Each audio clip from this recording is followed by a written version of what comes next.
Hello दोस्तों, स्वागत है आपका मेरे चैनल में। आज मैं रॉयल एनफील्ड स्क्रैम 4 का रिव्यू करूँगा। और ये एक हमारे फ्रेंड ने ले रखी है, भाई ने, और कुछ इस तरह लगती है। पहले इसका वॉक अराउंड दिखा देता हूँ।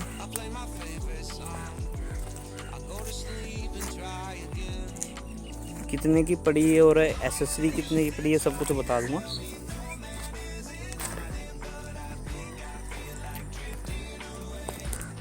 तो सबसे पहले इसकी प्राइस ये बता देता हूँ। जो इसकी प्राइस है, जो अभी करंट में है, वो है इसकी 2,03,000 और मैक्सिमम है 2,08,000। और जो है ऑन रोड जो हमने पड़ी थी वो पड़ी थी, मतलब सब कुछ लगा के बता देता हूँ एसएससी के साथ, तो 2.5 में लग गई थी, मतलब 2.5 में पड़ गई थी। ठीक है। और ये नंबर भी इसी में आ गया था साथ में। और ये एलईडी लाइट है, ये हेडलाइट कुछ इस तरह है। और यहाँ पे भी रॉयल एनफील्ड लिखा हुआ है।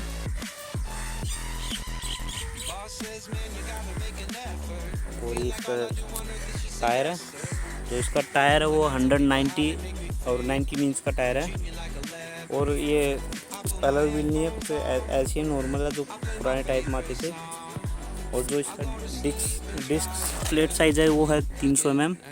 और इसमें ट्यूब है और ट्यूबलेस टायर नहीं है, ना ही ये रेडियल टायर है। ये ऑफ रोड टायर है, मतलब ये ऑफ रोड में चल जाएगी और ये रोड पे चल जाएगी, मतलब दोनों के लिए है। और कुछ ऐसा इसका फ्रंट टेलीस्कोप सस्पेंशन दिखने में तो है ये हिमालयन जैसी, मतलब थोड़ा अलग है, थोड़ा हल्का सा ऐसा लग रहा है जैसे इसको ट्यून करके बनाया है। दूसरा प्रोडक्ट है हिमालयन से अल्टरनेटिव लगा लो।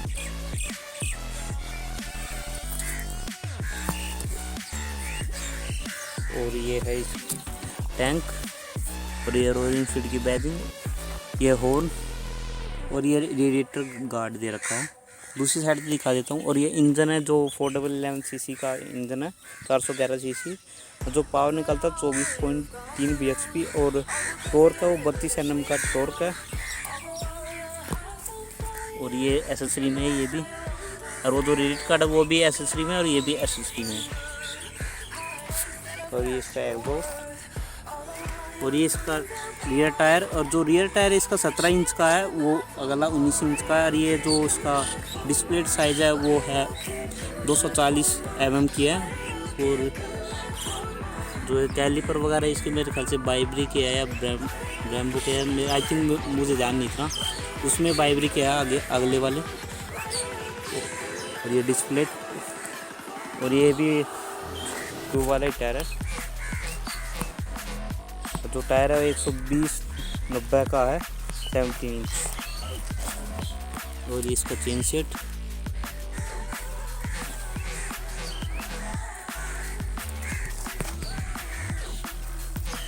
और ये है इसका इंजन गार्ड, और ये है इसका हैंडल गार्ड।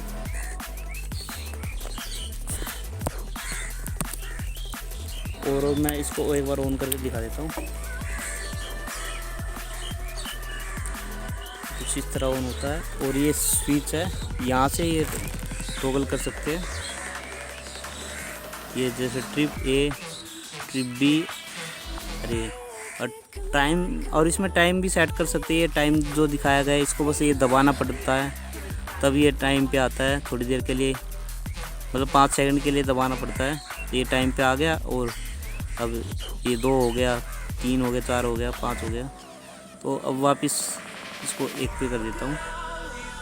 हाँ, तो इसको दबाना पड़ता है तब ये टाइम आता है। फिर ये 5 सेकंड दबाना पड़ेगा तो ये दूसरे उसमें आ जाएगा, बदल जाएगा। तो ऐसे ही आता रहेगा, ऐसे हो जाएगा। और ये इनके इंजन चेक लाइट या और न्यूटन ABS की लाइट, और ये बैटरी है, ये लाइट वगैरह दी गई है। इसमें वो नहीं आता जो कहते हैं, वो RPM मीटर नहीं आता इसमें। और स्पीडोमीटर है, और ये डिजिटल दिए गए यहाँ पे, वो तो आपको दिख ही रहा है यार।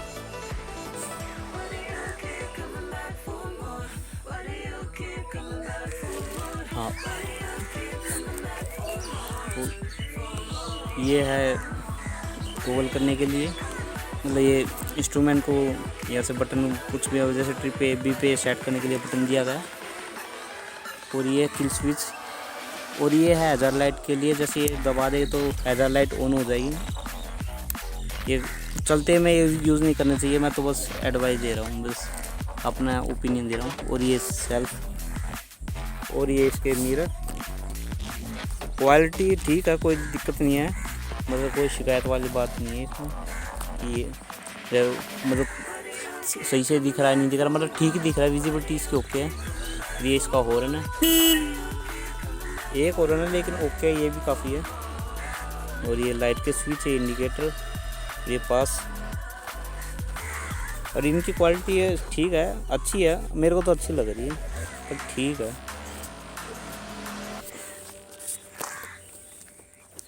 और जो एलईडी की बात करूँ तो ये इसमें एक लाइट है एलईडी की, बस यही आती है, और ये हैलोजन बल्ब है, और ये इंडिकेटर नॉर्मल है। और जो इसकी टेल लाइट है वो भी एलईडी है, और ये भी एलईडी है।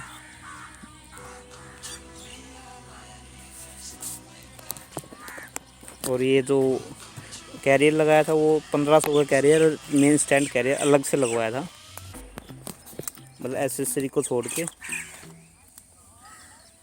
अब देख लो इसके एसेसरी के पार्ट्स कितने महंगे हैं।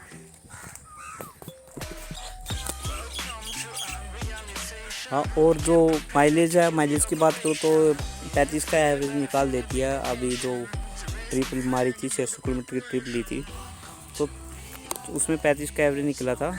और इसकी कुछ इस तरह सीट है,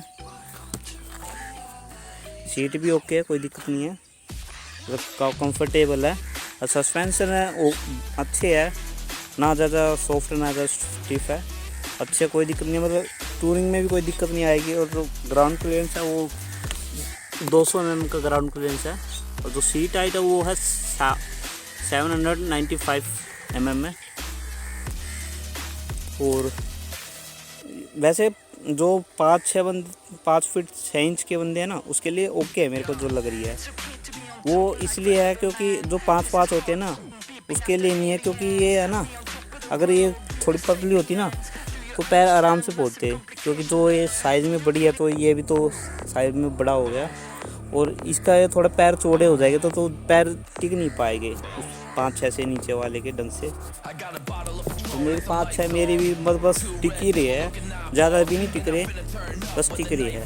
और जैसे मैं पीछे यूँ या आगे करूँगा, पुल करूँगा, तो एक पैर से होगा ज़्यादातर, एक पैर से ज़्यादा फोर्स होगा, चाहे इस साइड का ले लो चाहे उस साइड का ले लो, तो थोड़ा बहुत फोर्स लगता है। और जो 5-6 से ऊपर वाले बंदे हैं उनके लिए तो कोई दिक्कत है नहीं है, उनके लिए तो सही है।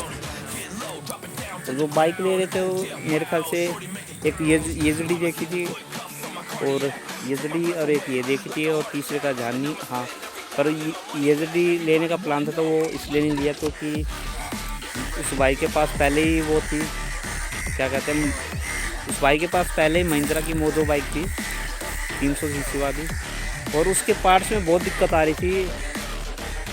तो बैकग्राउंड में थोड़ा आवाज़ है, ये थोड़ा इग्नोर करना। तो उसमें भी पार्ट्स में दिक्कत आ रही थी, उसका क्लच प्लेट में भी दिक्कत थी, उसकी क्लच प्लेट मिल ही नहीं रही थी दिल्ली में, मतलब ऑर्डर पे भी कर दी थी तब भी आ ही नहीं रही थी। वो थोड़ा कोविड का भी चक्कर हो गया था, कोरोना का, इसलिए वो आ ही नहीं रहे थे पार्ट्स। तो फिर उसी के चक्कर में परेशान हो गए, वो फिर दे दी, और फिर ये ले ली बाद में 5-6 महीने बाद। तो इसलिए वो ये येजडी 350 ली नहीं, ये ले ली, तो ये भी कोई दिक्कत नहीं है। और जिस प्राइस पे लिया वो काफ़ी ओके है, क्योंकि जो बाइक है जो इस प्राइस पे R15 भी आ जाती है, जैसे ऑन रोड आती है, तो अगर ऑन रोड की बात करें तो 2.5 लाख में आई थी ये बाइक, और R15 भी लगभग 230 में ऐसे लगभग हो जाती है। और ये 400 सीसी बाइक, वो 150 सीसी बाइक है, और इसमें ऑफ रोडिंग और टूरिंग के लिए सब कुछ है।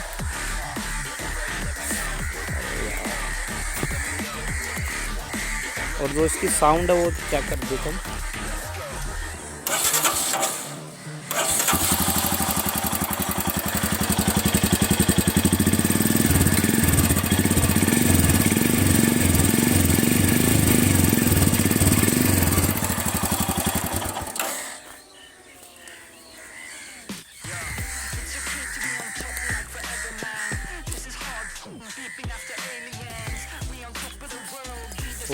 तरह कुछ साउंड है।